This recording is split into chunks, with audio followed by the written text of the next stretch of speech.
तुला राशि के सभी मित्रों के लिए आने वाले सप्ताह में 11 से 17 अगस्त के बीच में मान सम्मान बढ़ने के योग बने हुए हैं।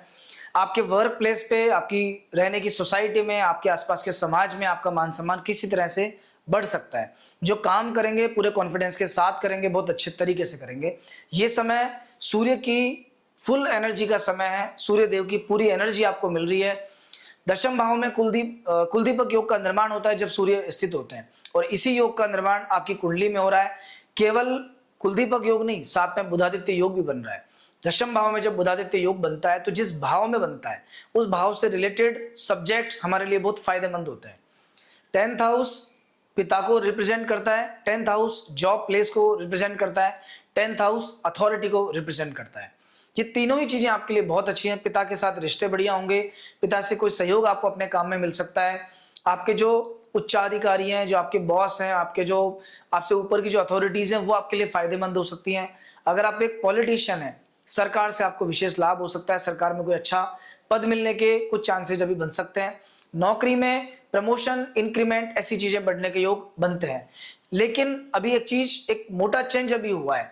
मंगल ने राशि चेंज की है कुछ समय पहले ही, मंगल के प्रभाव देखने को मिलेंगे। लेकिन ये प्रभाव बताने से पहले अगर आपने चैनल को अभी तक सब्सक्राइब नहीं किया है, सबसे पहले एक बार सब्सक्राइब कीजिए ताकि नेक्स्ट वीक भी इसी प्रकार से आप इस राशिफल को सुन सकें। तो देखिए, जैसा मैंने आपको बताया, 12वें घर में चंद्रमा जा चुके हैं, शुक्र भी वृषभ राशि से मिथुन राशि में आ चुके हैं।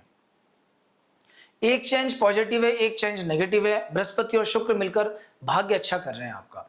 सुख सुविधा, पैसा, लग्जरी, ये सब चीजें जो थोड़ी सी मुश्किल से मिल रही थी वो जल्दी जल्दी मिलने लगेंगी। हो सकता है नया व्हीकल, नई प्रॉपर्टी, नई चीजें जो आप काफी टाइम से खरीदना चाह रहे हैं वो आप अभी खरीद लें।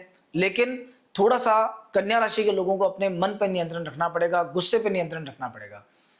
12वें घर में जब किसी के मंगल आ जाता है तो घर से बाहर भेज देता है।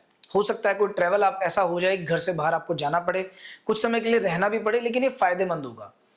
अनावश्यक गुस्सा बढ़ जाएगा, बच्चों पे चिल्लाना, वाइफ से झगड़ा करना, साथ में जो लोग काम करते हैं उन लोगों पे छोटी छोटी बात पे एग्रेसिवनेस दिखा देना, उनको कुछ भला बुरा कह देना, ये चीजें अभी कॉमन देखने को मिलेंगी कन्या राशि के सभी व्यक्तियों के अंदर। ये सब बुराइयां हैं जिनको आपको दूर करना है।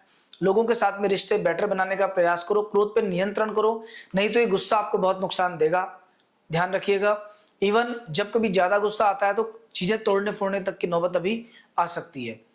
शरीर में गर्मी से जुड़ी बीमारियां क्रिएट हो सकती हैं, अल्सर, त्वचा के रोग, रक्त विकार, बहुत ज्यादा गर्मी लगना, पाइल्स वगैरह की प्रॉब्लम्स, ये सब चीजें आपको परेशान कर सकती हैं। बीपी बढ़ सकता है। तो अगर मान लीजिए ऐसी कोई भी प्रॉब्लम आपको पहले से चलती आ रही है, ये समय उस प्रॉब्लम पे ध्यान देने का है, वरना छोटी सी प्रॉब्लम बढ़ के बड़ी बन जाएगी और आपको कहीं ना कहीं नुकसान देगी। आपसे जो छोटे भाई हैं उनका साथ अभी आपके लिए बहुत अच्छा है, किसी भी काम में उनका सहयोग लीजिए, उनके साथ मिल के काम कीजिए। सगे भाई अगर नहीं है तो ऐसे लोग जो उम्र में आपसे छोटे हैं और काम करने की इच्छा रखते हैं, या उनके साथ किसी तरह से एसोसिएट होकर आप काम कर सकते हैं, उनकी मदद लीजिए। ऑफिस में माहौल बढ़िया रहेगा। जो आपके सबॉर्डिनेट्स हैं पूरी बात आपकी मानेंगे, टीम वर्क आपको देखने को मिलेगा, टीम के प्रयासों से आपको सफलता मिलेगी।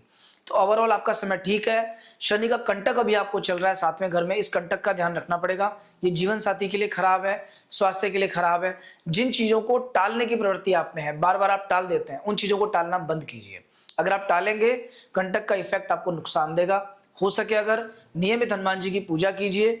अगर लक्ष्मी नृसिंह स्तोत्र आपको आता है तो आप पढ़िए, नहीं तो आप सुन के इसे सीखने का प्रयास कीजिए। इस स्तोत्र से न केवल घर में लक्ष्मी आती है बल्कि जो बीमारियां होती हैं बहुत जल्दी दूर होती हैं। तो ये समय बेहद अच्छा है, बेहद खास है। बस इस समय के अनुसार आप थोड़ा सा काम कीजिए। इस सप्ताह के लिए अगर कोई एक सजेशन आप मुझसे लेंगे, वीकेंड खराब है, जो अंतिम दिन है सप्ताह का, रविवार का जो दिन है वो खराब है। उस दिन में कोई इंपॉर्टेंट डिसीजन नहीं लेना, बहुत शांति बना के चलना है, सावधानी के साथ वो समय निकाल देना है। शुरुआती जो समय है 11 और 12 तारीख का दिन, ये किसी भी इंपॉर्टेंट काम के लिए अच्छा है क्योंकि भाग्य साथ रहेगा। इस दिन का पूरा फायदा लीजिए। ओवरऑल ये आपका राशिफल है। नेक्स्ट वीक फिर आपसे मिलना होगा। जय श्री कृष्णा, जय श्री राम।